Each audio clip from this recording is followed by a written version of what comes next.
گفتگو چل رہی تھی کہ اللہ کی ذات کے بارے میں اور توحید ذات باری کے بارے میں 3 باتیں سمجھنا ضروری ہے۔ نمبر 1 اللہ تعالیٰ کی ذات، نمبر 2 اللہ تعالیٰ کی صفات، نمبر 3 اللہ تعالیٰ کے اسماء اور نام۔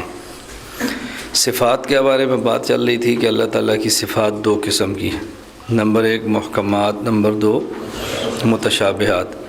پھر صفات محکمات کی 2 قسمیں ہیں، صفات ذاتیہ اور صفات فعلیہ۔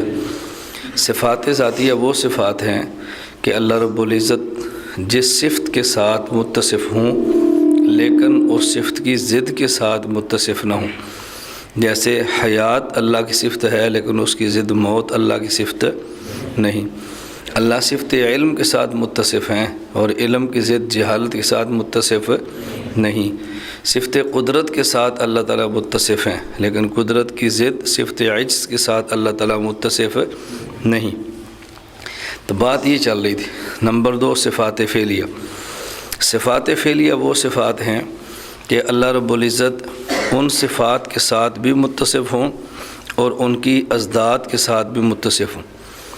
صفت فعلیہ وہ صفت ہے کہ اس صفت کے ساتھ بھی موصوف اور متصف ہوں اور اس صفت کی ضد کے ساتھ بھی متصف ہوں۔ مثلا احیاء اللہ تعالیٰ کی صفت ہے۔ احیاء کا معنی ہے زندہ کرنا۔ احیاء کی ضد ہے اماتت، اماتہ، اماتہ یمیت اماتتاً، مارنا۔ اب احیا یحیی احیاء کا معنی ہے زندہ کرنا اور اماتہ یمیت اماتتاً کا معنی ہے مارنا۔ تو جس طرح احیاء اللہ کی صفت ہے، اماتت بھی اللہ کی صفت ہے۔ تو احیاء کے ساتھ متصف ہیں تو احیاء کی ضد اماتت کے ساتھ بھی اللہ تعالیٰ متصف ہیں۔ اللہ تعالیٰ کی صفت ہے اعزاز، ذلت دینا، کسی کو عزت دینا، غالب کرنا۔ تو اعزاز کی ضد ہے اذلال، کسی کو ذلیل کرنا۔ تو جس طرح اللہ معز ہیں، اعز یعز اعزازاً، اسی طرح اللہ کی صفت مذل بھی ہے، اذل یذل اذلالاً۔ تو یہ اب صفت اعزاز وہ صفت ہے جسے صفت فعلیہ کہتے ہیں۔ اسی طرح اہدا یہدی اہداءً، ہدا یہدی ہدایتاً، یہ اللہ کی صفت ہے۔ کیوں؟ اس لیے کہ ہدایت کی ضد ہے ذات کے ساتھ، اذل یذل اذلالاً، یہ بھی اللہ کی صفت ہے۔ اللہ ہادی بھی ہیں، اللہ مذل بھی ہیں۔ تو صفات فعلیہ وہ صفات ہیں کہ جن صفات کے ساتھ اللہ تعالیٰ متصف ہوں اور اس صفت کی ضد کے ساتھ بھی اللہ تعالیٰ متصف ہو سکیں۔ یہاں 2-4 فوائد سمجھیں صفات فعلیہ میں۔ نمبر 1 اللہ تعالیٰ کی ذات جس طرح قدیم ہے، اللہ تعالیٰ کی صفات بھی قدیم ہیں۔ جس طرح اللہ کی ذات قدیم ہے، اللہ کی صفات بھی قدیم ہیں۔ اللہ تعالیٰ کی صفت ہے صفت خلق، اللہ خالق۔ تو جب مخلوق نہیں تھی اللہ تب بھی خالق تھے، اور جب مخلوق ہے اللہ تب بھی خالق ہے۔ سو صفت خلق یہ اللہ تعالیٰ کی قدیم ہے، لیکن صفت خلق کا ظہور یہ الگ چیز ہے۔ ایک ہے اللہ کا خالق ہونا، ایک ہے صفت خالقیت کا ظاہر ہونا۔ جب مخلوق موجود نہیں تھی اللہ کی صفت خالق تب بھی تھی، لیکن صفت خالق کا ظہور کب ہوا؟ جب مخلوق کو وجود ملا ہے۔ تو صفت خلق اللہ تعالیٰ کی صفت ہے اور یہ قدیم ہے، لیکن اس کا ظہور کب ہوا؟ جب مخلوق پیدا ہوئی ہے۔ اس پر بطور مثال کے یہ بات سمجھیں کہ جس طرح رسول اکرم صلی اللہ علیہ وسلم کی 2 صفتیں ہیں، ایک اول اور ایک آخر۔ حضور اکرم صلی اللہ علیہ وسلم نبی اول بھی ہیں اور نبی آخر بھی ہیں۔ اب نبی اول ہیں آپ وجود نبوت میں، اور نبی آخر ہیں حضور پاک صلی اللہ علیہ وسلم ظہور نبوت میں۔ تو اول بھی ہیں اور آخر بھی ہیں۔ دیکھیں جس کو مثال سے سمجھایا گیا ہے کہ قاسم العلوم والخیرات بانی دارالعلوم دیوبند مولانا محمد قاسم ننوتوی رحمۃ اللہ علیہ ارشاد فرماتے ہیں کہ جیسے ایک آدمی کے پاس یہ دیکھیں کاغذ موجود ہے، اب انسان کاغذ پہ یوں پرکار رکھے اور ایک خط کھینچے، کاغذ کے اوپر پرکار رکھ کے خط کھینچے، تو یہ جو گول خط ہے اس کو دائرہ کہتے ہیں، اور جہاں پرکار رکھی ہے اور ایک نقطہ لگا ہے اسے مرکز دائرہ کہتے ہیں۔ تو یہ مرکز بن جاتا ہے لیکن نظر نہیں آتا، کیوں؟ اوپر پرکار موجود ہے۔ اور یہ گول خط جو دائرہ ہے یہ بنتا بعد میں ہے لیکن نظر پہلے آتا ہے۔ اور یہ جو مرکز دائرہ نقطہ ہے یہ بنتا پہلے ہے اور نظر بعد میں آتا ہے۔ وہ فرماتے ہیں آدم سے لے کر عیسیٰ علیہ السلام یہ دائرہ نبوت ہے، اور حضور اکرم صلی اللہ علیہ وسلم یہ مرکز دائرہ نبوت ہے۔ اور مرکز کا ضابطہ یہ ہے کہ بنتا پہلے ہے اور نظر بعد میں آتا ہے۔ تو آپ نبی اول ہیں وجود نبوت میں، اور نبی آخر ہیں ظہور نبوت میں۔ تو دائرہ اول بھی، مرکز دائرہ اول بھی ہوتا ہے اور آخر بھی ہوتا ہے۔ اول ہوتا ہے اپنے وجود میں اور آخر ہوتا ہے ظہور میں۔ اس طرح مثال دے کر ہم سمجھاتے ہیں کہ اللہ تعالیٰ کی صفت خلق یہ قدیم ہے، لیکن اس خلق کا ظہور یہ تب ہے جب مخلوق پیدا ہوئی ہے۔ تو جب مخلوق نہیں تھی اللہ خالق تب بھی تھے، لیکن صفت خلق کا ظہور ہوا جب مخلوق پیدا ہوئی۔ یہ بات سمجھ آ گئی؟ نمبر 2 سمجھے فائدہ، جس طرح اللہ تعالیٰ کی ذات ازل سے ہے، ہمیشہ سے ہے اور قدیم ہے، اسی طرح اللہ تعالیٰ کی صفات بھی ازل سے ہیں، ہمیشہ سے ہیں اور قدیم ہیں۔ تو اللہ تعالیٰ کی ذات بھی قدیم ہے، اللہ تعالیٰ کی صفات بھی قدیم ہیں، دونوں قدیم ہیں۔ ہم اللہ کی ذات کو بھی قدیم مانتے ہیں، اللہ کی صفات کو بھی قدیم مانتے ہیں۔ یہ بات تو سمجھ آ گئی ہے نا؟ اب دوسری بات سمجھیں، اللہ تعالیٰ کی صفات یہ اللہ تعالیٰ کا عین بھی نہیں اور غیر بھی نہیں۔ اللہ تعالیٰ کی صفات اللہ تعالیٰ کا عین بھی نہیں اور غیر بھی نہیں۔ کیوں؟ عینیت کے لیے ضروری ہے کہ دو چیزوں کا مفہوم کا مصداق ہر اعتبار سے ایک ہو۔ اسے کہتے ہیں یہ چیز دوسرے کی عین ہے، ایک چیز دوسرے کی عین ہو۔ تو عینیت کے لیے کیا شرط ہے؟ کہ دو چیزوں کے مفہوم کا مصداق ہر اعتبار سے ایک ہو۔ اور غیر کسے کہتے ہیں؟ اگر ایک چیز دوسرے کے بغیر ہو سکے تو اسے کہتے ہیں یہ چیز دوسرے کا غیر ہے۔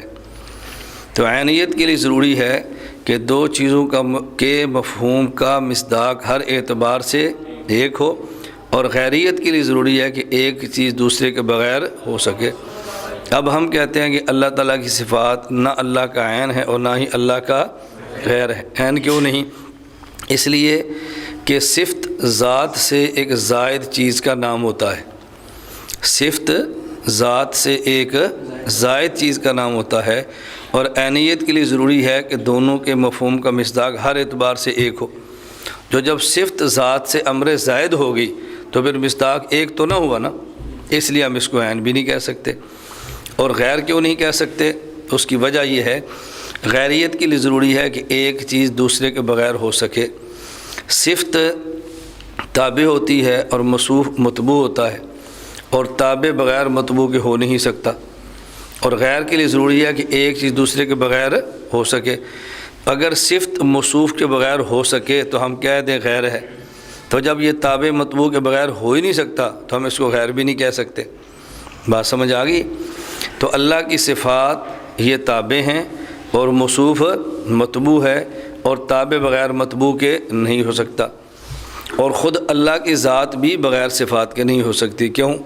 اگر ہم یہ کہ اللہ موجود ہیں لیکن اللہ کی فلاں صفت نہیں ہے تو لازم آئے گا کہ اللہ تعالیٰ صفات کمال سے خالی ہو جائے، اور خدائے پاک کا صفات کمال سے خالی ہونا محال ہے، اس لیے اللہ کا بغیر صفات کے ہونا بھی محال ہے۔ تو غیریت کے لیے ضروری ہوتا ہے، اگر صفت اور موصوف آپ کہتے ہیں غیر نہیں تو ضروری ہوگا کہ صفت بغیر موصوف کے ہو سکے اور موصوف بغیر صفت کے ہو سکے۔ تو جب یہ اس کے بغیر ہو نہیں سکتے ہم اس کو غیر نہیں کہہ سکتے۔ اور عین کیوں نہیں کہہ سکتے؟ کہ دو صفت امر زائد ہے، موصوف الگ چیز ہے، صفت الگ چیز ہے۔ اس لیے ہم کہتے ہیں اللہ کی صفات نہ تو اللہ کا عین ہے نہ ہی اللہ کا غیر ہے۔ میں نے کہا تھا کہ اللہ تعالیٰ کی صفات دو قسم کی ہیں، نمبر 1 محکمات اور نمبر 2 متشابہات۔ متشابہات وہ صفات ہیں جو مبہم اور غیر واضح ہوں، ان کا معنی سمجھ نہ آئے، عقل کی رسائی ان کے مصداق اور مراد تک نہ ہو، اس کا نام ہے متشابہ۔ پھر متشابہ کی 2 قسمیں ہیں، نمبر 1 غیر معلوم المعنی غیر معلوم المراد، نمبر 2 معلوم المعنی غیر معلوم المراد۔ یہاں معنی سے مراد ہے معنی لغوی، اور مراد سے مراد ہے معنی شرعی۔ کسی بھی چیز کا لغوی معنی الگ ہو سکتا ہے اور اس کا شرعی معنی الگ ہو سکتا ہے۔ اب دیکھو صلاۃ اس کا لغوی معنی الگ ہے اور شرعی معنی، لغوی معنی کیا ہے؟ تحریک الالیتین، اپنے سرین کو حرکت دینا، اور شرعی معنی مخصوص اوقات میں مخصوص ارکان کو مخصوص کلمات کے ساتھ ادا کرنا۔ اذان اس کا لغوی معنی الاعلام،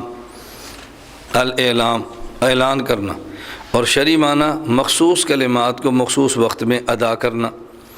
حج اس کا لغوی معنی القصد، ارادہ کرنا، اور شرعی معنی مخصوص ارکان کو مخصوص اوقات میں ادا کرنا، مخصوص ارکان مخصوص اوقات میں اور مخصوص مقامات پہ ادا کرنا، یہ حج ہے۔ روزہ الصوم لغوی معنی الامساک، مطلقاً رکنا، اور شرعی معنی صبح صادق سے لے کر غروب آفتاب تک کھانے پینے اور جماع سے رکنا۔ جہاد لغوی معنی کوشش کرنا، اور اصطلاحی معنی قتال فی سبیل اللہ۔ تو اب دیکھو الفاظ کے لغوی معنی الگ ہوتے ہیں، شرعی معنی الگ۔ یہ معنی ہے معلوم غیر معلوم المعنی غیر معلوم المراد۔ متشابہات کی دو قسمیں ہیں، پہلی قسم غیر معلوم المعنی غیر معلوم المراد، لغوی معنی بھی معلوم نہ ہو اور شرعی معنی بھی معلوم نہ ہو، جیسے حروف مقطعات الف لام میم یاسین، الف لام میم یاسین، نہ لغوی معنی معلوم ہے نہ شرعی معنی معلوم ہے، یہ متشابہ قسم اول ہے۔ قسم دوم معلوم المعنی غیر معلوم المراد، لغوی معنی تو معلوم ہو لیکن شرعی معنی معلوم نہ ہو، جیسے ہم کہتے ہیں الرحمن علی العرش استوى۔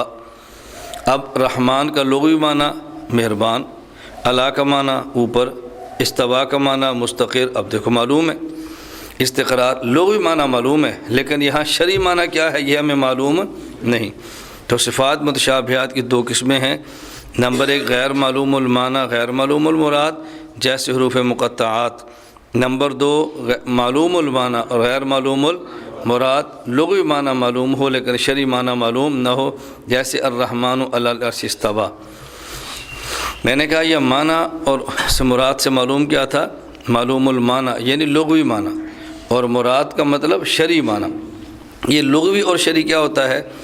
کسی لفظ کا وہ معنی جس کے لیے اہل زبان نے اس لفظ کو مقرر کیا ہو، وضع کیا ہو، رکھا ہو، یہ لغوی معنی ہے۔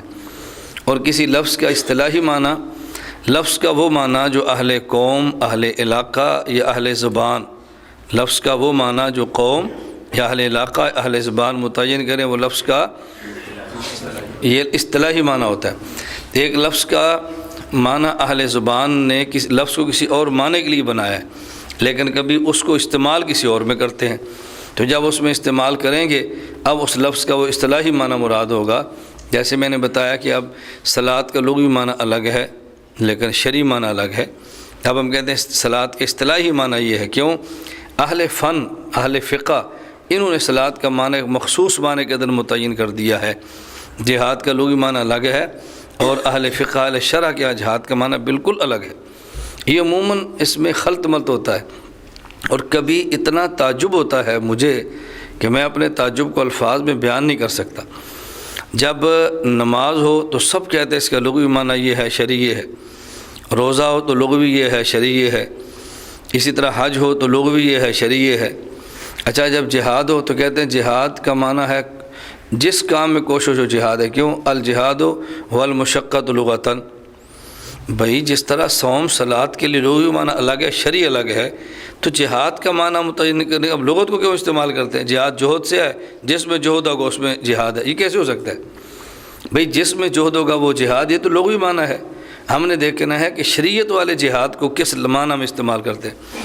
آپ کتب احادیث اٹھا لیں، کتب احادیث اٹھا لیں، جو بھی حدیث مبارک کی آپ کتاب اٹھائیں گے نا تو کہیں گے کتاب الجہاد، تو نیچے آیات لائیں گے قتال والی، احادیث لائیں گے قتال والی۔ اب دعوت والی آیتیں نیچے کوئی نہیں لاتے، نہ دعوت والی حدیثیں لاتے ہیں۔ اس کا معنی کہ محدثین کیا جہاد کا معنی قتال ہے۔ اور کتب فقہ میں جب کہیں کتاب الجہاد تو مسائل کون سے ہوں گے؟ قتال کے، غنیمت کے، فے کے، باندیوں کے، غلاموں کے۔ اس کا معنی کہ فقہا کہ ہاں جہاد کا معنی متعین ہے قتال، اور جب ہماری باری آتی ہے ہم اس میں تعریف کر دیتے ہیں۔ ہم کہتے ہیں دیکھو والذین جاہدوا فینا لنہدینہم سبلنا، یہ آیت مکی ہے اور اللہ پاک نے جہاد فرمایا ہے۔ جاہدہم بھی جہادن کبیرہ، دیکھو یہ آیت مکی ہے، اللہ پاک نے دعوت کو جہاد فرمایا ہے، تو معلوم ہوتا ہے کہ دعوت کا نام جہاد ہے۔ ہم کہتے ہیں بھئی کسی دعوت پہ جہاد کا استعمال ہونا لغتاً، اس سے شرعی معنی کیسے بدل سکتا ہے؟ ان اللہ و ملائکتہ یصلون علی النبی، اب دیکھو یصلون قرآن نے استعمال کیا نا، درود پر یا نماز پر؟ تو کوئی بندہ کہہ دے کہ درود پڑھنے کا نام نماز ہے، کیوں؟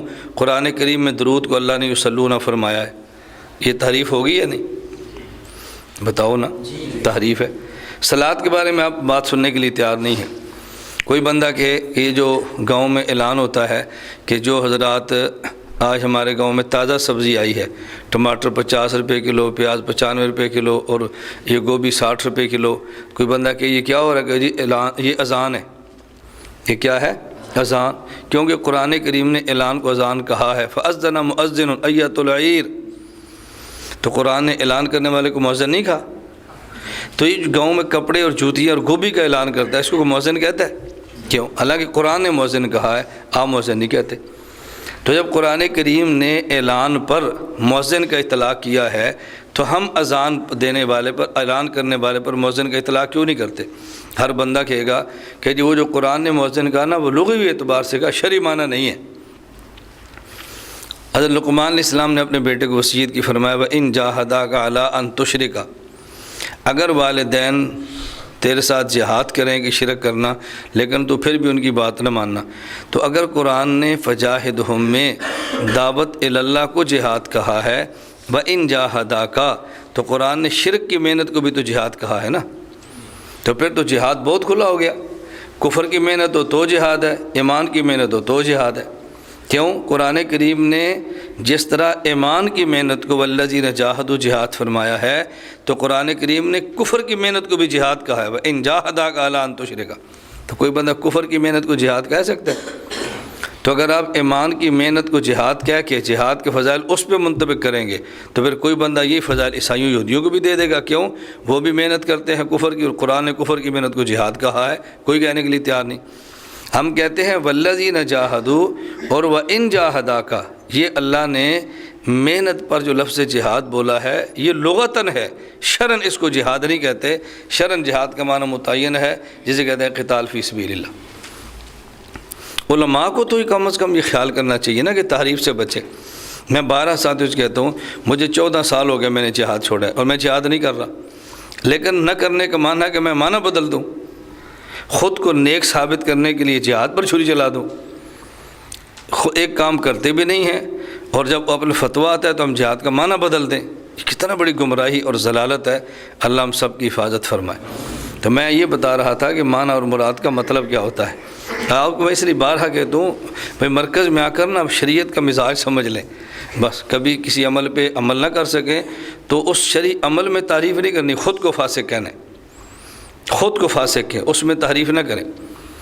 کئی بار میں جلسوں میں ہو تو ساتھی پوچھتے تصویر کھنچوانا، میں نے کہا ضرورت ہے، نہ ہم اسلام کہتے ہیں نہ کفر کہتے ہیں، نہ حلال کہہ رہے ہیں نہ حرام کہہ رہے ہیں، ضرورت ہے۔ ضرورت ہو تو گنجائش ہے، ضرورت نہ ہو تو گنجائش نہیں ہے، بات ختم ہو گئی۔ اب چونکہ کسی نے میری تصویر کھینچ لی ہے کھانا کھاتے ہوئے تو میں اس کو حلال کہہ دوں کہ میں نے کھنچوائی ہے، بھئی میں اپنے آپ کو فاسق ہوں نا، تصویر کا مسئلہ کیوں بدلوں؟ تو مسائل نہیں بدلنے چاہیے، بس مسائل اپنی جگہ پہ رکھیں اور اپنے جرموں کا اعتراف کریں۔ شریعت اٹل ہے، ہم لوگ اٹل نہیں ہیں، ہم بدلتے رہتے ہیں، شریعت نہیں بدلتی۔ ہمارے اعمال میں قصور ہوتا ہے، شریعت کے مفاہیم اور معنی مطالب میں کوئی قصور نہیں ہوتا۔ اس لیے میں بارہا گزارش کرتا ہوں بس مرکز میں رہ کر نا یہ مزاج شریعت سمجھ جائیں کہ ہم نے تحریف اور تعویلات بلا وجہ کر کے شریعت کو خراب اور بدنام نہیں کرنا۔ جس پر عمل نہیں کر سکے اپنے فاسق ہونے کا اعتراف کریں، جرم مانیں، اللہ تعالیٰ معاف فرما دیں گے۔ اپنے جرم کو چھپانے کے لیے شریعت بگاڑیں گے تو یہ جرم اللہ کے ناقابل معافی ہے۔ بات سمجھ آ گئی اب؟ تو ایک لفظ کا لغوی معنی اور ہوتا ہے اور اس کا اہل فن کا بھی معنی اور لیتے ہیں، محاورات میں اس کا معنی بدل جاتا ہے۔ کبھی ایک لفظ کا 2 فن میں معنی بدلتا ہے۔ میں کلمے کی مثال دے کر آپ کو سمجھا چکا ہوں کہ وہ کلمہ نحو میں ہو تو معنی اور ہے اور حفظ کی درسگاہ میں ہو تو معنی اور ہے۔ ہمارے ہاں لفظ ماما استعمال ہوتا ہے، تو خیبر پختونخوا میں جاؤ تو لفظ ماما یہ عزت کا لفظ ہے، ماما کہتے ہیں نا. اور ہم پنجاب میں کو ماما تو کہتے ہیں گالی دی ہے. ہمارے ہاں پنجاب میں ماما کا لفظ گالی شمار ہوتا ہے. تو ماما لگ رہے ہیں. کسی کو کہتے ہیں نا ماما، کہ تو نے ماما کیوں کہا ہے. اور خیبر پختونخوا بھی جائے تو مامات کا لفظ ہے. اب نہ ان پر اعتراض ہے نہ ان پر اعتراض ہے، لفظ ایک ہی ہے. ایک عرف میں اس کا معنی اور ہے، دوسرے عرف میں معنی اور ہے، بالکل بدل گیا. ایک ہی لفظ ہوتا ہے اور اس کا عرف بدلنے سے معنی بدل جاتا ہے، علاقے بدلنے سے معنی بدلتا ہے. آپ کسی شہر میں جائیں اور ان کے جا کر کے جی ہمیں سادہ پانی چاہیے، تو اس کا معنی ہوگا کہ پانی ٹھنڈا نہ ہو. اور ہاتھ میں آ کر کو نا گرمی میں سادہ پانی ہے، اس کا معنی ہوگا شربت نہ ہو. ایسے ہی ہے نا. اب دیکھو لفظ ایک ہی ہے سادہ پانی. جب کسی دیہات میں جا کر گرمی کے موسم میں سادہ پانی مانگیں اور وہ آپ کو سادہ پانی سے مراد یعنی شربت نہ ہو اور ٹھنڈا بھی نہ ہو، آپ کہنے یار کی پانی ہے، وہ ٹھنڈا پانی لیا. وہ کہ جی آپ نے کہا تھا سادہ، تو نے کہا بھی سادہ کا یہ تو نہیں کہا کہ تو گرم لیا. تب دیہات میں سادہ پانی کا معنی ہوتا ہے شربت نہ ہو، اور شہروں میں سادہ پانی کا معنی ٹھنڈا نہ ہو. آپ کبھی گرمی میں کسی شہر میں جائیں نا تو یہ غلطی نہ کرنا مجھے سادہ پانی چاہیے، انہیں گرمی میں بھی آپ کو گرم پانی دے دینا. تو سادہ پانی شہر میں ہو تو اس کا معنی ٹھنڈا نہ ہو، اور گرمیوں اور دیہات میں سادہ پانی کا معنی شربت نہ ہو. اب دیکھو لفظ ایک ہی ہے، علاقے بدلنے سے معنی بدل گیا. لفظ ایک ہوتا ہے، قوم بدلنے سے معنی بدلتا ہے. جیسے میں نے ماما کی مثال دی.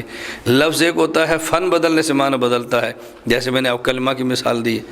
تو الفاظ تو اس لیے ہم کہتے ہیں لغوی معنی اور ہوتا ہے، اصطلاحی معنی جو اہم مضمون ہے جو آج میں نے سمجھانا ہے، بس وہ مضمون شروع لگا، اس کو بڑی اچھی طرف سمجھنا.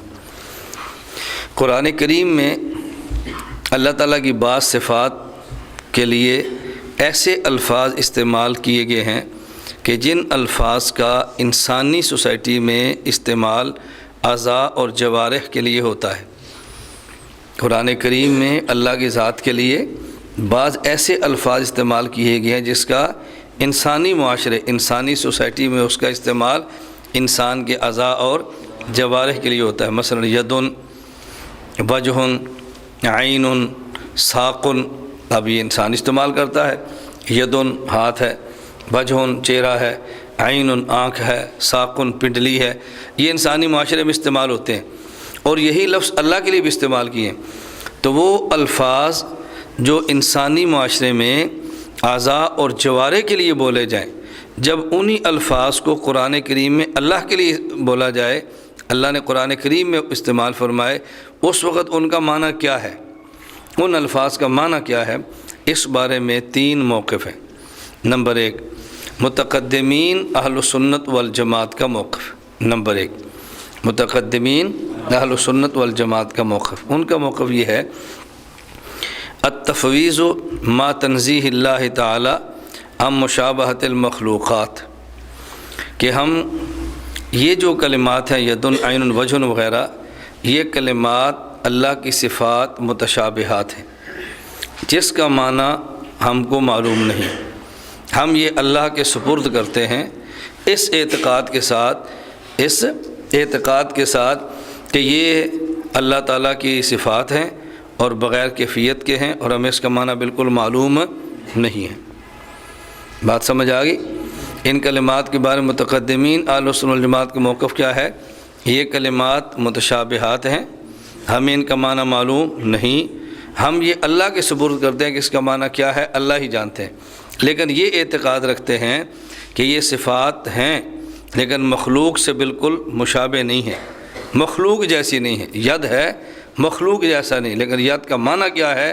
اس کا معنی ہاتھ نہیں ہے، اس کا معنی اللہ ہی بہتر جانتے ہیں کہ ید کا معنی کیا ہے.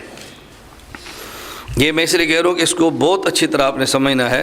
ہمارے عموماً درس گاہوں میں بھی اس پر اچھے خاصے خلجان موجود ہوتے ہیں. جب میں وضاحت کروں گا تو پھر آپ کو اندازہ ہوگا. مثلا الفقہ الاکبر میں حضرت امام اعظم ابو حنیفہ رحمہ اللہ فرماتے ہیں فما ذکر اللہ فی القرآن من ذکر الوجہ والید والعین فہو لہ صفات. یہ جو قرآن کریم میں اللہ کے لیے ید، عین، وجہ استعمال ہوا ہے، یہ اللہ کی صفات ہے. ولا یقال ان یدہ قدرتہ او نعمتہ، اور یہ نہ کہا جائے کہ ید سے مراد اللہ کی قدرت ہے، ید سے مراد اللہ کی نعمت ہے. کیوں؟ لأن فیہ ابطال الصفہ، اس لیے اس میں اللہ کی صفت ید کا ابطال ہے۔ صفت ید کا کیا معنی؟ جب ہم نے کہا ید کا معنی قدرت ہے، اب ید تھی صفت جس کا معنی معلوم نہیں تھا، تو جب ہم نے اس کا معنی بتا دیا تو ید کا حقیقی معنی کیا تھا وہ تو ہم نے ختم کر دیا نا۔ اس لیے یہ کہتے ہیں کہ اس میں صفت کا ابطال ہے کہ ہم نے اللہ کی صفت کو ختم کر دیا۔ وَهُوَ قَوْلُ أَهْلِ الْقَدْرِ وَالْاعْتِزَالِ، یہ قدریہ اور معتزلہ کا مذہب ہے۔ وَلَٰكِن يَدُهُ صِفَتُهُ بِلَا كَيْفٍ، ہاں یہ ذہن میں رکھ لیں کہ ید خدا کی صفت ہے جس کی کیفیت ہمیں معلوم نہیں ہے۔ بات سمجھ آئی؟ اب دیکھیں میں کیوں غلط فہمی دور کر رہا ہوں، بار بار سمجھیں۔ ہمارے ہاں جب بھی آپ اپنے اکابر کی کوئی کتاب اٹھائیں گے تو ید کا معنی قدرت لکھا ہوگا۔ والذی نفس محمد بیدہ لوددت ان اقتل، کہتے ہیں نا، حضور پاک نے فرمایا قسم ہے اس ذات کی جس کے قبضہ قدرت پہ میری جان ہے۔ تو ید کا معنی کیا کر رہے ہیں؟ اور ہم کہہ رہے ہیں ہمارا موقف ہی نہیں ہے۔ امام صاحب فرما رہے ید کا معنی قدرت کرنا، یہ معتزلہ کا مذہب، ہمارا مذہب ہی نہیں ہے۔ اچھا، آپ جب بھی درسگاہ میں پڑھیں گے نا ید، تو آپ ہر استاد سے یہ سنیں گے اللہ کے لیے ید ہے کما یلیق بشانہ، کہتے ہیں نا اللہ کے لیے ہاتھ ہے کما یلیق بشانہ۔ اللہ یہ ہمارا موقف ہی نہیں ہے، میں اس لیے کہتے اس کو اچھی طرح سمجھیں۔ متقدمین اہل سنت والجماعت کا موقف یہ ہے یدن عین وجہ، یہ اللہ کی صفات ہیں جو اللہ کی شان کے لائق ہیں، نہ ہم اس کا معنی جانتے ہیں نہ اس کی کیفیت جانتے ہیں، نہ اس کا معنی جانتے ہیں نہ اس کی کیفیت جانتے ہیں۔ بس ید یہ نہیں کہنا کہ اللہ کے لیے ہاتھ ہے جیسے اس کی شان کے لائق ہے، نہ، ید کا معنی کرنا ہے خدا کے لیے ید ہے جیسے اس کی شان کے لائق ہے۔ ید کا معنی ہاتھ نہیں کرنا، جب آپ نے ید کا معنی ہاتھ کر دیا تو آپ نے ید کا معنی بتا دیا نا، پھر آپ کیسے کہ میں اس کا معنی معلوم ہی نہیں۔ تو ید کا معنی ید ہی ہے، عین کا معنی عین ہے، وجہ کا معنی وجہ ہی ہے، لیکن کیسا؟ جیسے اللہ کی شان کے لائق ہے۔ تھوڑی سی بات آگے چلنے دیں پھر آپ کو بات کھلے گی میں سمجھانا کیا چاہتا ہوں۔ یہ ہے متقدمین اہل سنت والجماعت کا مسلک۔ متاخرین کا موقف یہ ہے کہ یہ کلمات صفات متشابہات ہیں، ان کا معنی اللہ کے علاوہ کوئی نہیں جانتا، اور ہم ان کا معنی کرتے ہیں گمان کے درجے میں، ہم ان کا معنی کرتے ہیں گمان کے درجے میں۔ ید کا معنی کیا ہے اللہ ہی جانتے ہیں، لیکن ہم جب کہتے ہیں ید کا معنی قدرت ہے، یہ یقینی معنی نہیں ہے، گمان کے درجے میں ہے۔ کس درجے میں ہے؟ تو اس کے حقیقی معنی اللہ ہی جانتے ہیں، لیکن حقیقی معنی ہم اللہ کے سپرد کرتے ہیں، اور ہم ان کے معنی کرتے رہتے ہیں، کیوں؟ مناسب تعویل اس میں کر لیتے ہیں لیکن گمان کے درجے میں۔ اب ایک سوال سمجھیں، سوال یہ ہے، ابھی الفقہ الاکبر میں حضرت امام ابو حنیفہ رحمۃ اللہ علیہ کی بات جب سنی تو آپ نے فرمایا کہ امام صاحب فرماتے ہیں کہ ید کا معنی قدرت کرنا یہ معتزلہ کا مذہب ہے، اور متاخرین بھی فرما رہے ید کا معنی قدرت ہے، تو پھر یہ معتزلہ کا مذہب ہوا۔ سوال سمجھ آ گیا؟ اب جواب سمجھیں۔ معتزلہ کہتے ہیں ید کا معنی قدرت ہے یقیناً، متاخرین فرماتے ہیں ید کا معنی کیا ہے ہم نہیں جانتے، لیکن اس کا معنی قدرت ہے ظنن۔ تو معتزلہ ید کا معنی قدرت درجہ یقین میں کرتے ہیں، اور متاخرین اہل سنت ید کا معنی قدرت درجہ گمان میں کرتے ہیں، ظن میں کرتے ہیں۔ اب اس کا مطلب ہے معتزلہ کا مذہب جدا ہے اور متاخرین اہل سنت کا مذہب بالکل جدا ہے۔ اب بظاہر یہ لگے گا کہ متقدمین اور متاخرین کا مسلک جدا جدا ہے، اس کو آپ سوال جواب کے انداز میں کہہ رہے تو بات صحیح سمجھ آ جائے گی۔ سوال کر لیں۔ متقدمین کہتے ہیں کہ متشابہات کے بارے میں ہمارا موقف یہ ہے کہ التفویض ما تنزیہ اللہ تعالی عن مشابہۃ المخلوقات، اس کا معنی ہمیں معلوم نہیں، ہم اس کا معنی اللہ کے سپرد کرتے ہیں، لیکن یہ اعتقاد رکھتے ہیں کہ مشابہ مخلوقات کے نہیں ہیں، اور متاخرین کہتے ہیں کہ ہم ان میں تعویل کرتے ہیں۔ اب بظاہر متقدمین اور متاخرین کا مسلک جدا جدا ہے کہ متقدمین تعویل نہیں کرتے اور متاخرین تعویل کرتے ہیں۔ اس کا جواب بھی سمجھیں، اس کا جواب یہ ہے متقدمین کہتے ہیں ہم اس میں تعویل نہیں کرتے درجہ یقین میں، اور متاخرین کرتے ہیں کہتے ہیں ہم اس میں تعویل کرتے ہیں درجہ ظن میں۔ اب نزاع لفظی ہے، نزاع حقیقی نہیں ہے۔ وہ کہتے ہیں اس کا حقیقی معنی ہم معلوم نہیں کر سکتے، ہم تعویل کرتے ہی نہیں ہیں، متاخرین کہتے ہیں ہم اس میں حقیقی معنی تو معلوم نہیں کر سکتے، لیکن ہم طویل کر لیتے ہیں درجہ گمان میں، درجہ ظن میں، درجہ یقین میں نہیں کرتے۔ یہ بات سمجھ آ گئی؟ اب سوال، ایک اور سوال سمجھیں۔ سوال یہ ہے متاخرین کو درجہ ظن میں طویل کرنے کی ضرورت کیا پیش آئی ہے؟ جب متقدمین طویل نہیں کرتے تو متاخرین طویل کیوں کرتے ہیں؟ ان کو ضرورت کیا پیش آئی ہے؟ متقدمین کا موقف چھوڑ کر طویل کرنے کے اندر ضرورت کیا پیش آئی ہے؟ سوال سمجھ آ گیا؟ جواب سمجھیں۔ متاخرین طویل اس لیے کرتے ہیں کہ ایک مسلک ہے گمراہ جسے کہتے ہیں مجسمہ یا جسمیہ۔ مجسمہ کا نظریہ یہ ہے اللہ تعالیٰ کا جسم ہے، اللہ کا ہاتھ ہے، اللہ کے پاؤں ہیں، اللہ کا چہرہ ہے، اللہ عرش پہ بیٹھے ہیں، اللہ کا جسم ہے، اور وہ دلائل میں پیش کرتے ہیں۔ آپ کہتے ہیں اللہ کا ہاتھ نہیں ہے، قرآن کہتا ہے بل یداہ مبسوطتان، خدا کا ہاتھ ہے۔ آپ کہتے ہیں پنڈلی نہیں ہے، قرآن کہتا ہے یوم یکشف عن ساق، خدا قیامت پنڈلی کھول دیں گے۔ آپ کہتے ہیں خدا کا چہرہ نہیں ہے، قرآن کہتا ہے وَيَبْقَى وَجْهُ رَبِّكَ، اللہ کا چہرہ باقی رہے گا۔ آپ کہتے ہیں آنکھ نہیں ہے، قرآن کہتا ہے وَسْنَ الْفُلْكَ بِأَعْيُنِنَا، قرآن کہتا ہے۔ اب تمہاری مانے قرآن کی مانے۔ اب بتاؤ عوام کا ذہن بن جائے گا نا خدا کے لیے ہاتھ ہے۔ آپ کہتے ہیں ہاتھ سے پاک ہے، قرآن کہتا ہے ہاتھ ہے۔ آپ کہتے ہیں اللہ چہرے سے پاک ہے، قرآن کہتے ہیں چہرہ ہے۔ تو عوام کا ذہن ادل جائے گا نا۔ آگے مجسمہ ایک بات کہہ دیں گے ہاتھ ہے لیکن جیسے اللہ کی شان ہے، چہرہ ہے جیسے اللہ کی شان ہے، پنڈلی ہے جیسے اللہ کی شان ہے، تو عوام کا ذہن بنے گا نا خدا کے لیے چہرہ ہے جیسے اس کی شان ہے۔ یہی باتیں ہم اپنی درسگاہ میں کہتے ہیں خدا کے لیے ہاتھ ہے کہ ما یلیق بشانہ، یہ تو مجسمہ کا عقیدہ ہے۔ اب متاخرین نے ان کلمات متشابہات میں طویل کیوں کی ہے؟ عوام الناس کو مجسمہ کے بد عقیدگی سے بچانے کے لیے۔ اب اگر کہ ید ہے معنی نہیں تو لوگ کیوں جھوٹ بولتے ہو؟ ید کا معنی ہاتھ ہے، معنی کیوں نہیں؟ ہمیں سمجھ آتی ہے، تمہیں سمجھ نہیں آتی؟ اب متاخرین نے کیا کہا کہ دیکھو اللہ ہاتھ سے پاک ہے، اللہ آنکھ سے پاک ہے، اللہ چہرے سے پاک ہے، اللہ انگلیوں سے پاک ہے، اللہ جسم سے پاک ہے۔ اور یہ جو قرآن کریم میں ہے نا یدن، اس سے مراد قدرت ہے۔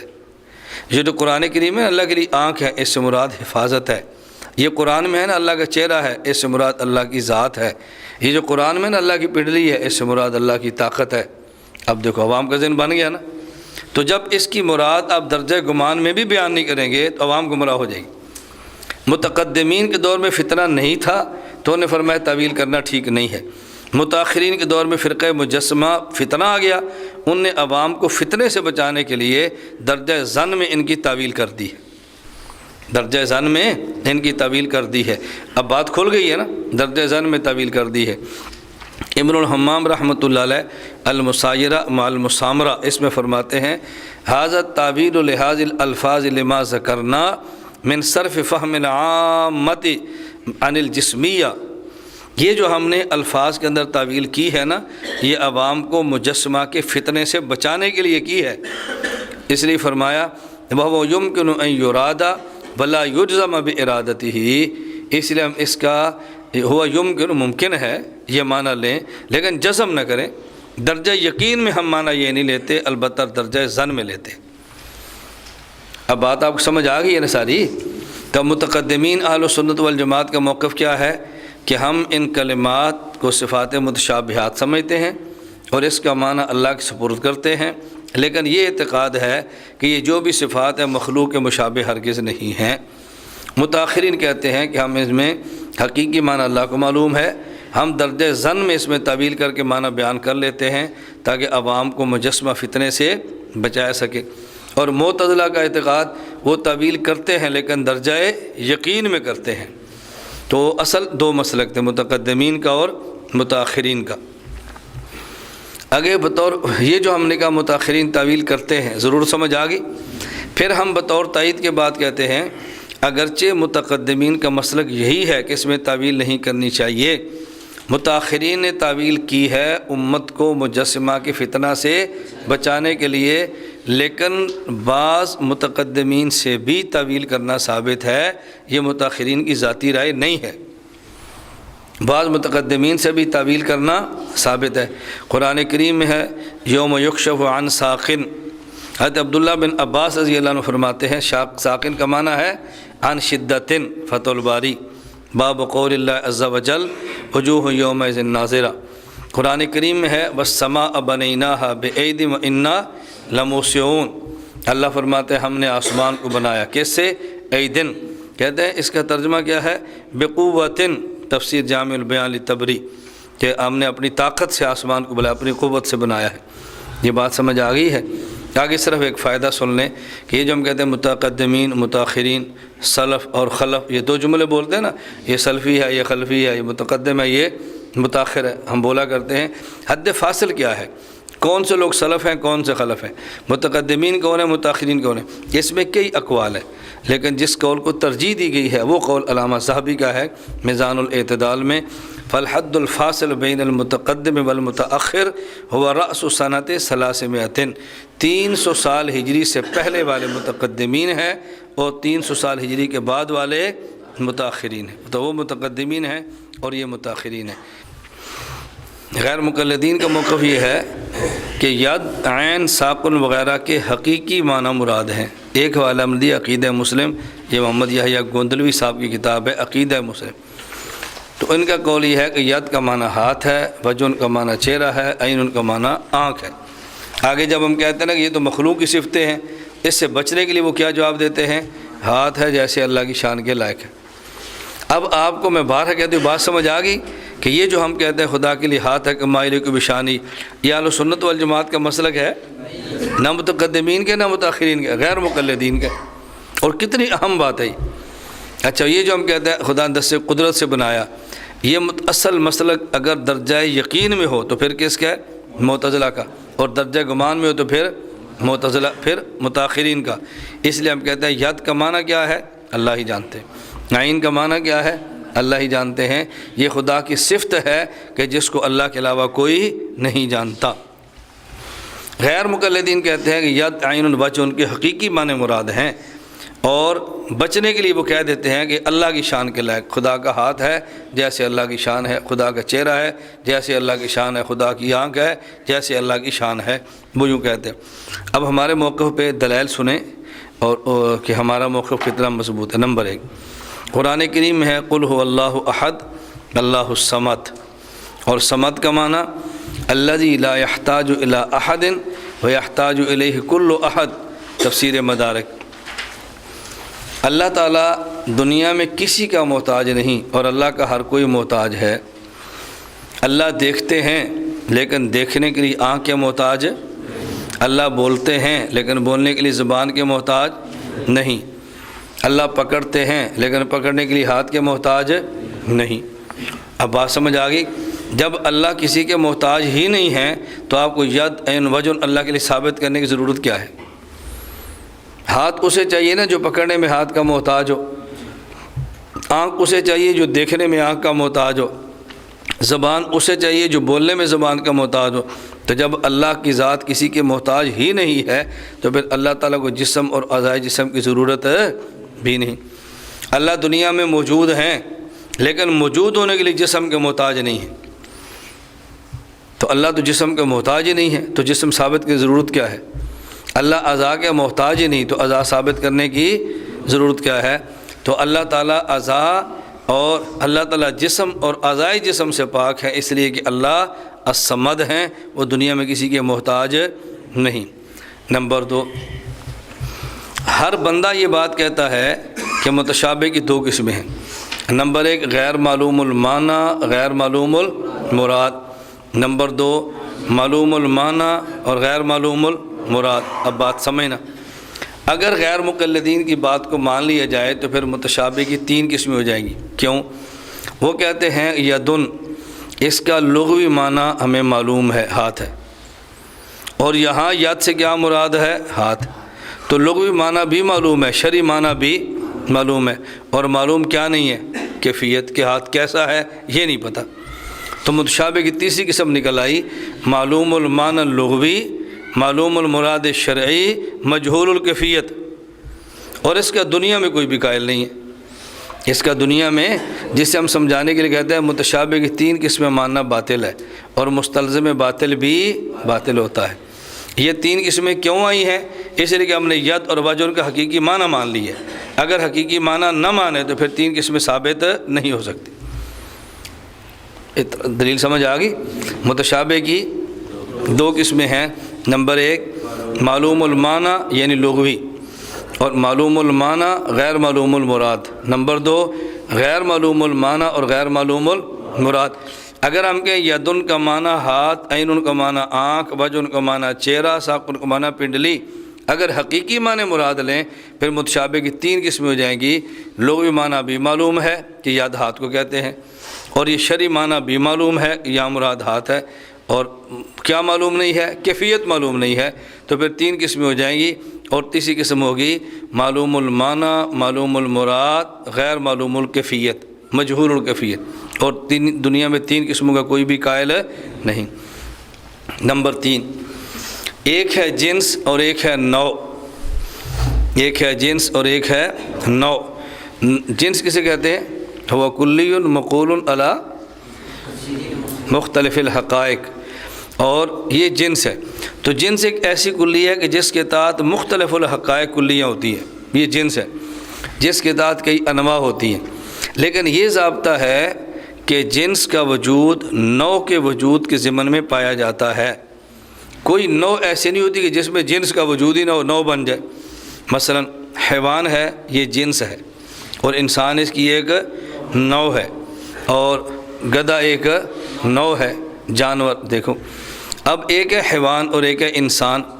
انسان وہی ہوگا نا جو حیوان بھی ہو، یہ تو نہیں ہو سکتا حیوان نہ ہو اور انسان بن جائے، اس لیے ہم کہتے ہیں انسان حیوان ناطق ہے، انسان حیوان ناطق ہے۔ اب انسان کے اندر حیوان کا ہونا ضروری ہے، اگر حیوان نہیں ہوگا تو انسان بن ہی نہیں سکتا، اور گھوڑا حیوان ناحق ہے، ناحق۔ اب کیا ہوا؟ مثلا یہ گھوڑا اور انسان دونوں حیوانیت میں مشترک ہیں، لیکن تبدیلی کہاں سے ہوتی ہے؟ انسان ناطق ہوتا ہے اور گھوڑا ناحق ہوتا ہے، یہ بولتا ہے وہ ہنہناتا ہے، فرق اتنا پڑ گیا نا، لیکن ہیں تو دونوں حیوان۔ تو نوع کے ضمن میں جنس کے معنی کا پایا جانا ضروری ہے، اسے کہتے ہیں کہ نوع کے معنی میں جنس کا معنی متحقق ہوتا ہے، یہ ضروری ہے۔ بات سمجھ آ گئی؟ اب ہم کہتے ہیں ید ایک جنس ہے، ید اللہ، ید الانسان، یہ اس کی نوع ہے۔ ید جنس ہے، ید کسے کہتے ہیں؟ کہ جس میں ہتھیلی ہو، 5 انگلیاں ہوں، گوشت ہو، پوست ہو، ہڈی ہو، رگیں ہوں، ناخن ہوں، خون ہو، یہی ہاتھ ہے نا، بات یہی ہاتھ ہے نا۔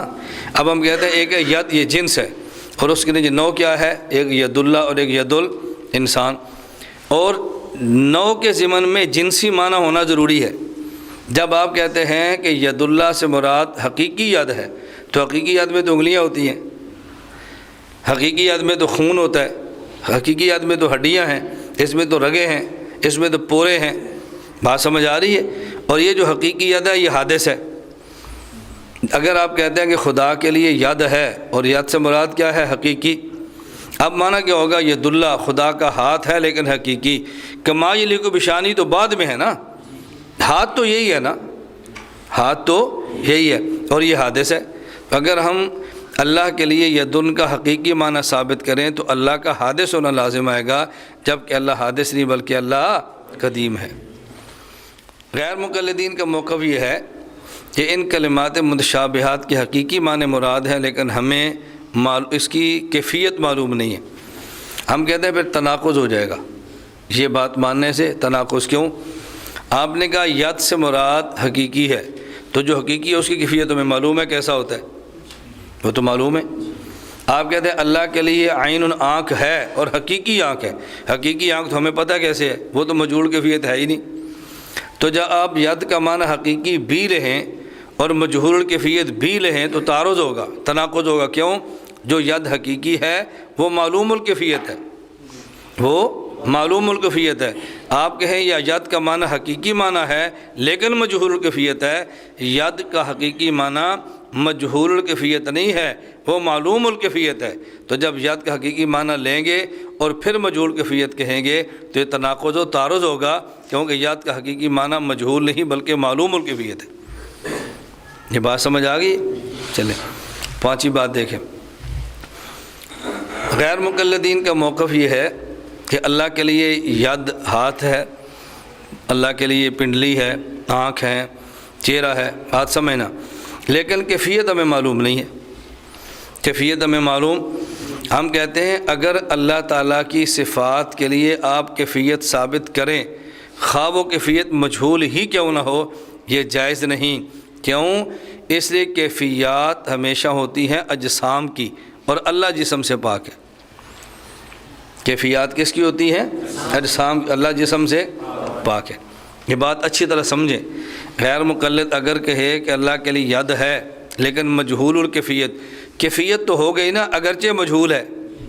اس کا مطلب یوں سمجھیں، جب غیر مقلد کہے گا کہ خدا کے لیے ہاتھ ہے، کما یلیق بشان ہی ہے، جیسے اس کی شان کے لائق ہے، ہمیں اس کی کیفیت کا پتہ نہیں، اس کا معنی کہ آپ نے ید اللہ کے لیے کیفیت مانی ہے لیکن ہمیں معلوم نہیں ہے۔ کیفیت تو مان لی ہے نا، کیفیت مانی، جو مجہول الکیفیت مانی تو ہمیں معلوم نہیں ہے، کیفیت تو ہے، اور کیفیات یہ ہمیشہ اجسام کی ہوتی ہیں۔ تو اللہ کے لیے کیفیت ماننا صفات کے لیے، گویا خدا کے لیے جسم ماننا ہے، اور جسم حادث ہوتا ہے، اس سے خدا کا حادث ہونا لازم آئے گا۔ اس لیے اللہ جس طرح جسم سے پاک ہے، اللہ کیفیات سے بھی پاک ہیں۔ بات سمجھ آ گئی؟ اس لیے ہم نے امام بہقی رحمۃ اللہ علیہ کا کتاب الاسماء والصفات سے قول نقل کیا ہے۔ امام بہقی فرماتے ہیں فَإِنَّ الَّذِي يَجِبُ عَلَيْنَا وَعَلَى كُلِّ مُسْلِمٍ أَن يَعْلَمَ أَنَّ رَبَّنَا، ہر مسلمان پہ یہ بات جاننی ضروری ہے کہ ہمارا یقین ہونا چاہیے، ان ربنا لیس بذی صورت ولا ہیئۃ، اللہ کی نہ ہی کوئی صورت ہوتی ہے اور نہ ہی اللہ کی کیفیت ہوتی ہے۔ کیوں؟ فإن الصورت تقتضی الکیفیت، جب آپ کو صورت مانیں گے تو پھر کیفیت بھی ماننی پڑے گی۔ وہی عن اللہ وعن صفات منفیۃ، اور یہ کیفیت اللہ کی ذات اور اللہ کی صفات میں نہیں ہو سکتی۔ یہ بات سمجھ آ گئی ہے؟ آگے سمجھیں۔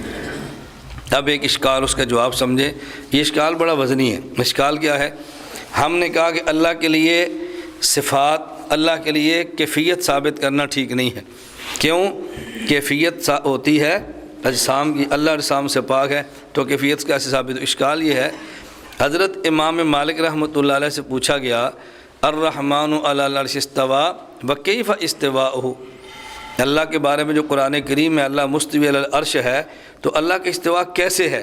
تو امام مالک رحمہ اللہ نے فرمایا الاستواء معلوم والکیف مجہول والایمان بہ واجب والسؤال عنہ بدعۃ، شرح العقیدۃ الطحاویہ۔ استواء معلوم ہے، یعنی لغوی معنی معلوم ہے۔ استواء کا لغوی معنی کیا ہے؟ معلوم ہے۔ والکیف مجہول، اور کیفیت کا ہمیں پتہ نہیں ہے، بس ایمان لانا واجب ہے، سوال کرنا بدعت ہے۔ تو حضرت امام مالک رحمۃ اللہ نے کیفیت مان لی ہے نا۔ اگر غیر مقلدین نے کہا کہ ہم کیفیت نہیں جانتے، تو امام صاحب مالک بھی فرماتے ہیں ہم استواء کو جانتے ہیں، کیفیت کو نہیں جانتے۔ تو حضرت امام مالک نے بھی تو کیفیت مان لی ہے نا۔ تو اگر کیفیت ماننا اس سے جسم لازم آتا ہے، تو کیفیت مجہول کے درجے میں حضرت امام مالک نے بھی مانی ہے، تو پھر کوئی امام مالک نے غلط کیا ہے؟ یہ بات سمجھ آ گئی اچھی طرح؟ سوال جواب سمجھ۔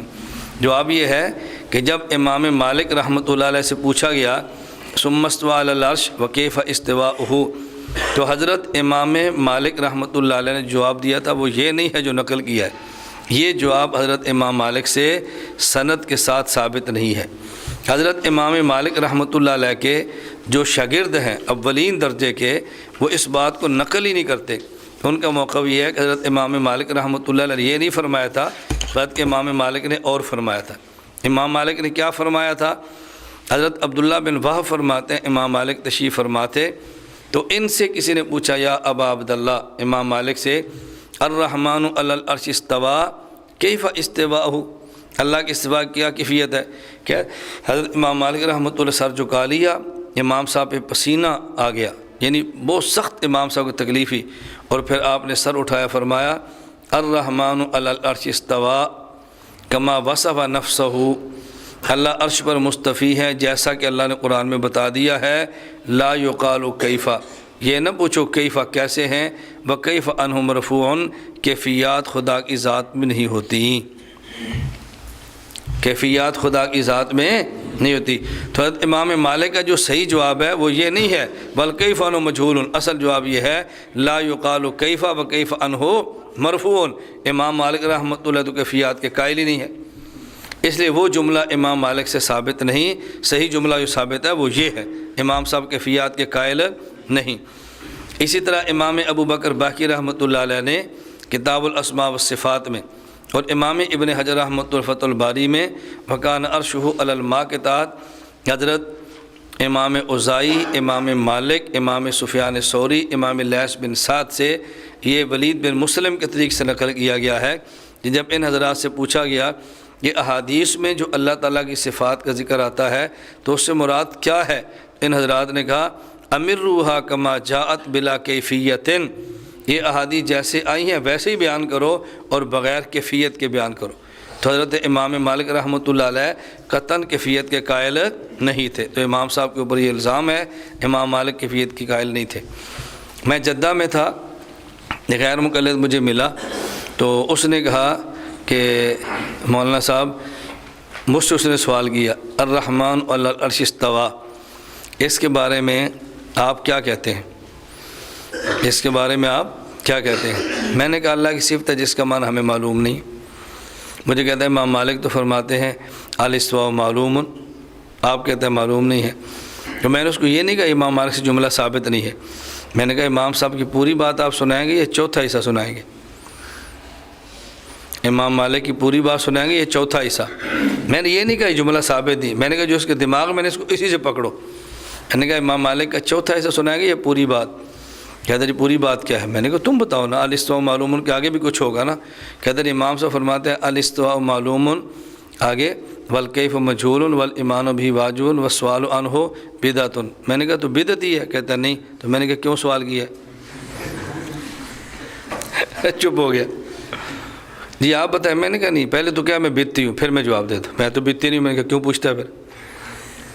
امام مالک کی بات اگر مان لی جائے جو تو نقل کرتا ہے تو امام سے فرماتے ہیں ایمان لانا واجب ہے، سوال کرنا بدعت ہے۔ تو بدعتی کام ہے نا سوال کرنا، سنی کا کام سوال کرنا نہیں۔ یا تو کیا میں بدعتی ہوں تیرا سوال سن لیتے ہیں، اگر سنی ہے تو پھر خاموش رہا، پھر نہیں سوال کرنا۔ وہ چپ ہو گیا بالکل۔ ایسے علماء کی مجلس سے اس نے اپنے خیال میں بہت بڑی وزنی بات لے کر آیا تھا۔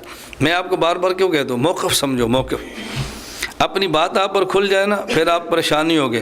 اب آپ کا جیسا کوئی علامہ اس موقع پر ہوتا اور ہم جیسا کا علم نہ ہوتا تو آپ نے فون کرنا اچھا میں کتاب دیکھتا ہوں امام مالک نے کیا لکھا، پھر آپ نے جواب دینے شروع کرنے دے۔ بھائی جو عبارت پیش کی ہے اسی کے اندر جواب موجود ہے اس کو مزید کسی عبارت کو تلاش کر کے جواب دینے کی ضرورت کیا ہے؟ اسی میں سے اس کو جواب دے دو۔ میں نے ساتھیوں کو بتایا کہ ایک لاہور جوہر ٹول میرا بیان تھا، تو ظہر کی نماز کے بعد ایک منکر حدیث اس میں بیٹھا ہوا تھا، حجیت حدیث پہ بیان تھا۔ تو مجھے کہنے لگا جی مولانا صاحب حدیث تو حجت نہیں ہے۔ میں نے کہا کوئی دلیل؟ کہتا رسول اللہ صلی اللہ علیہ وسلم نے فرمایا ہے لا تکتبوا انی غیر القرآن، قرآن لکھا کرو، قرآن کے علاوہ کچھ نہ لکھا کرو۔ تو جب اللہ کے نبی نے حدیث لکھنے سے منع کیا ہے تو لوگوں نے احادیث کیوں لکھی ہیں؟ تو میں نے کہا یہ جو آپ نے فرمایا کہ اللہ کے نبی نے فرمایا لا تکتبوا انی غیر القرآن، یہ کون سے پارے کی کون سی آیت ہے؟ مجھے کہتا ہے یہ تو حدیث میں ہے۔ میں نے کہا وہ تو ماننی نہیں ہے، کوئی آپ ایسی دلیل بیان کرو جو ماننی ہے۔ چپ ہو گیا۔ پھر ایک اور اعتراض بخاری پہ کرنے لگا۔ میں نے کہا نہیں، اگر تو حدیث سے ماننی ہے پھر حدیث پیش کرو، میں اس کا جواب دوں، اور اگر آپ نے حدیث ماننی ہی نہیں ہے پھر آپ حدیث پوچھتے کیوں مجھ سے؟ کسی اس حدیث کا مطلب کیا ہے؟ وہ حدیث پہ ایک اعتراض کرنے لگا تھا نا، یہ اعتراض کہ بخاری میں ایک حدیث ہے اگر مان لو تو یہ بات بہتر ہے کہ حدیث سے مانے ہی نہ۔ میں نے کہا یا تو آپ کہہ دو حدیث ماننی ہی نہیں ہے پھر آپ مجھ سے کسی حدیث کے بارے میں سوال پوچھو ہی نہ، یا آپ کہہ دو نہیں حدیث پر کچھ سوال ہے اگر وہ حل ہو جائیں تو پھر مانیں گے، پھر آپ سوال بھی کر لیں۔ میں خواہ مخواہ تیرے ساتھ 2 گھنٹے مغز ماری کروں، تو نے فیصلہ کیا کہ میں نے حدیثیں نہیں ماننی، اب تو سکھا مغز ماری کروں؟ اب تو تر سے بات کرنی چاہیے کہ حدیث ماننی ہے کہ نہیں ماننی، اس پر بات چلائیں نا۔ فلاں حدیث پر اعتراض ہے، یہ تب میں جواب دوں گا جب تو یہ بات مجھے کہہ دے کہ احادیث پر میرے کچھ اعتراضات ہیں، اگر اعتراضات ختم ہو جائیں گے تو ہم حدیث کو مان لیں گے، پھر حدیثوں پر اعتراض شروع کر دیں۔ بات سمجھ آ رہی؟ تو ذہن اپنا اچھی طرح بنائیں کہ اس آدمی سے بات کیسے کرنی ہے، پھر الجھن کبھی یہ جو ہم نے درمیان میں کہا نا اس کو بھی ذہن میں رکھ لیں۔ آپ تو ماشاءاللہ پڑھتے رہتے ہیں کہ حیوان جنس ہے اور انسان اس کی نوع ہے۔ نوع سے مراد کیا معنی کرتے ہیں؟ انسان کا انسان، حیوان ناطق ہے۔ ناطق کا معنی کیا ہوتا ہے؟ یہ اچھی طرح ذہن بٹھا، ناطق کا معنی بولنے والا نہیں ہے۔ کوئی بندہ آپ سے کہ جی گدھا بولتا ہے، اگر کوئی طوطا بولنے والا ناطق ہو جائے، نہیں، ناطق کا معنی ہوتا ہے مدرک کلیات۔ یہ ناطق منطق کی اصطلاح ہے، جیسے میں پہلے کہہ رہا تھا نا، ایک ہی لفظ ایک فن میں تو معنی اور ہوتا ہے، دوسرے فن میں تو معنی اور ہوتا ہے۔ عربی ادب میں ناطق کا معنی بولنے والا ہے، اور منطق میں ناطق کا معنی مدرک کلیات۔ کلیات یہ انسان کا دماغ کام کرتا ہے، جانوروں کے دماغ میں کلیات اور ضابطے نہیں آتے۔ یہ ضابطے، قواعد، کلیے، یہ کس کا کام ہے؟ انسان۔ وہ گونگا بھی ہوگا تو پھر بھی کلیہ بنا لے گا، وہ بولنے والا ہوگا تو پھر بھی بنا لے گا۔ تو جب کہیں گے نا انسان حیوان ناطق ہے، تو کوئی جی گونگا تو نہیں بولتا، پھر آپ نے کہنا نہیں بالقوہ ناطق ہے، بالفعل نہیں ہے۔ پھر آپ نے یہ جواب دینا ہے بھائی اتنا تنگ کیوں ہوتے ہیں بالقوہ بالفعل؟ جواب یہ ہے کہ ناطق سے مراد کیا ہے۔ عربی ادب میں ناطق کا معنی اور ہے، اور فن منطق میں ناطق کا معنی اور۔ اب دیکھو فن بدلنے سے لفظ کا معنی بدل گیا ہے۔ جب آپ سبق پڑھاؤ نا تو سبق پڑھانے کے دوران ایسی مثالیں دو کہ جیسے طلباء کی عقائد حل ہوں، جیسے مسائل حل ہوں، جیسے الجھنیں دور ہوں۔ مثالیں تو دینی ہیں۔ جب یہ ہم نے بات سمجھائی ہے کہ لفظ کا لغوی معنی اور ہوتا ہے اصطلاحی معنی، لغت اصطلاح کا مطلب یہ ہے۔ اب اصطلاحی معنی بیان کرتے ہوئے اتنی مثالیں پیش کرو کہ جس سے مسائل حل ہونا شروع ہو جائے، مسائل حل ہوں۔ بات سمجھ آ گئی؟ عرف میں معنی بالکل بدل جاتے ہیں، بس یہ بات ذہن میں رکھ لو۔ چلیں ایک اشکال، اس کا جواب۔ اشکال کیا ہے کہ جب اللہ تعالیٰ مخلوق کے متشابہات سے بالکل پاک ہیں، تو پھر قرآن کریم میں ایسے الفاظ استعمال کیوں کیے جیسے انسان وہم میں مبتلا ہو سکتا ہے؟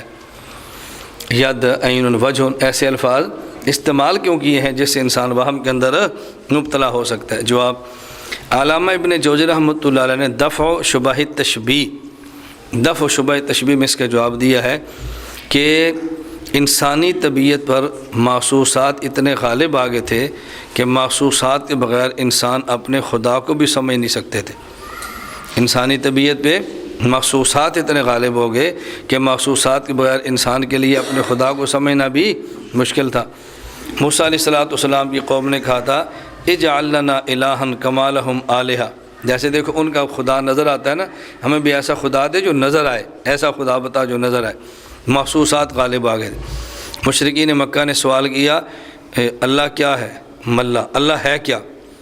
تو قرآن نے کیا جواب دیا؟ قل هو اللہ احد اللہ الصمد لم یلد ولم یولد۔ مطلب کیا ہے؟ اگر یہ فرما دیتے اللہ تعالیٰ لیس بجسم ولا جوہر ولا عرض ولا طویل ولا عریض، یہ بات ان کے دماغ میں سمجھ آنی نہیں تھی۔ کیوں؟ محسوسات کا غلبہ تھا، بتوں کی پوجا کرتے تھے۔ یہ جواب نہیں دیا جو سمجھ نہیں آنا تھا، بلکہ جواب دیا اللہ قل هو اللہ احد۔ ان کو ایک تو سمجھ آتا ہے نا کیا ہوتا ہے، اللہ صمد ہے، یہ تو سمجھ آتا ہے نا۔ لم یلد ولم یولد، یہ تو محسوسات ہے نا، بیٹے کا ہونا بیٹے کا نہ ہونا۔ تو ان کو جواب ان چیزوں سے دیا جو محسوسات ہیں تاکہ ان کو اللہ سمجھ آ جائے۔ اگر وہ جواب دیتے اللہ تعالیٰ لیس بجسم ولا جوہر، تو ان کو بات سمجھ میں نہیں آنی تھی۔ تو چونکہ انسان پہ محسوسات کا اتنا غلبہ تھا کہ اس کے بغیر کو بات سمجھ نہیں آتی تھی، اس لیے اللہ کی ذات نے اپنے لیے ایسے کلمات استعمال کیے جو عموماً محسوسات کے لیے استعمال ہوتے ہیں۔ اللہ ہمیں یہ بات سمجھنے کی توفیق عطا فرمائے۔ آگے مزید انشاءاللہ صفات کی بات چلے گی، اس پر مزید بات کر لیں گے۔ تب کلمات متشابہات کو بات سمجھ آ گئی، ایک موقع متقدمین کا، ایک موقع متاخرین کا، اور ایک موقع غیر مقلد۔ ہم نے معتزلہ کے موقع پر زور نہیں دیا، آپ دعا فرمائیں۔ ہمارا ارادہ ہے انشاءاللہ یہ ذرا درجہ ثانیہ سے چلتے چلتے بات دورہ حدیث تک پہنچ گئی نا، تو ہماری اپنی خواہش ہے کہ دورہ حدیث والے سال جب طلباء کو حدیث پڑھائیں نا تو اپنے مد مقابل غیر مقلدین کو رکھیں، مد مقابل بریلویوں کو رکھیں، شیعوں کو رکھیں، پھر حدیثیں پڑھائیں۔ اس کا نتیجہ کیا نکلتا ہے؟ ہمارے پورے اسباق چلتے ہیں کہ اس مسئلے پر امام شافعی کی رائے یہ ہے، امام حنیفہ کی رائے یہ ہے، امام مالک کی یہ ہے، اور امام صاحب کی یہ ہے۔ اس میں تو کوئی شک نہیں، ہمارے اکابر کا طرز ہے، بڑا مبارک ہے، ہونا چاہیے۔ لیکن اس سے موجودہ فتنوں کا رد نہیں ہوتا، اس سے موجودہ فتنوں کا، بلکہ ہمارے بہت سے طلباء کا ذہن بنا ہوتا ہے کہ رفع الیدین میں ہمارے مد مقابل امام شافعی ہیں، اگر غیر مقلد آ گئے تو پھر کیا ہے؟ رفع الیدین یہ کرتے ہیں، وہ بھی تو کرتے ہیں نا۔ تو اگر یہاں رد غیر مقلدین کو رکھ کے کیا جائے نا تو پھر رد کرنے کا بھی مزہ آتا ہے۔ اب امام حنیفہ کی تائید کرتے ہوئے امام مالک کے بارے میں سخت جملہ نہیں کہہ سکتے، لیکن امام حنیفہ کی تائید کرتے ہوئے غیر مقلدین کا تو بھرکس ہی بندہ نکالے تو نکال سکتے ہیں، اس سے کیا فرق پڑتا ہے؟ تو اس لیے ہم چاہتے ہیں کہ اللہ تعالیٰ ایسے دن لائے. ہم چل تدریجاً رہے ہیں، بڑے آہستہ آہستہ آہستہ آہستہ.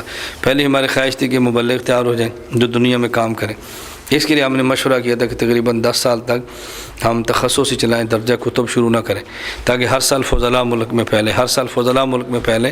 جو ہم کام کرنا چاہتے ہیں ملک میں پھیل جائے، اس کے بعد درجہ کتب شروع کریں. لیکن درمیان میں کچھ تقاضے آنے شروع بعض احباب کے کہ جی ہمارا بیٹا ہے، ہمارا بھانجا ہے، قریبی ہے، تو اس کو مدرسے میں داخل کریں. پھر ہماری بھی خواہش ہوتی ہے چلو درجہ کتب شروع کریں. تو اس طرح کچھ لوگوں کی تقاضے تھے، کچھ ہماری خواہش تھی، ملا کر درجہ کتب شروع کر دیے. لیکن محدود اس لیے شروع کیا کہ زیادہ بوجھ نہ پڑے. بس اولا ثانیہ تک ہے، آئندہ سال خیال ہے ثالثہ رکھیں گے، آئندہ پھر رابعہ چلیں گے. تو اس کے لیے آپ حضرات بھی جتنی محنت کر سکے کریں، درجہ کتب کے طلباء کو متوجہ کریں. اگر آپ کو فائدہ محسوس ہوتا ہے تو، یعنی ہم اس میں کہتے ہیں تکلف سے کام نہ لیں. خام اگر آپ سمجھ دیں یہاں ماحول بہت اچھا ہے، طالب علم کی تربیت ہو سکتی ہے، مسئلے کی مزاج بن سکتا ہے، طالب علم ٹھیک آگے بڑھ سکتا ہے، تو پھر کتب کے طلباء کو اپنے رشتہ دار ہیں، دوست احباب ہیں، ان کو متوجہ کریں. اللہ ہمیں یہ باتیں سمجھنے کی توفیق عطا فرمائے.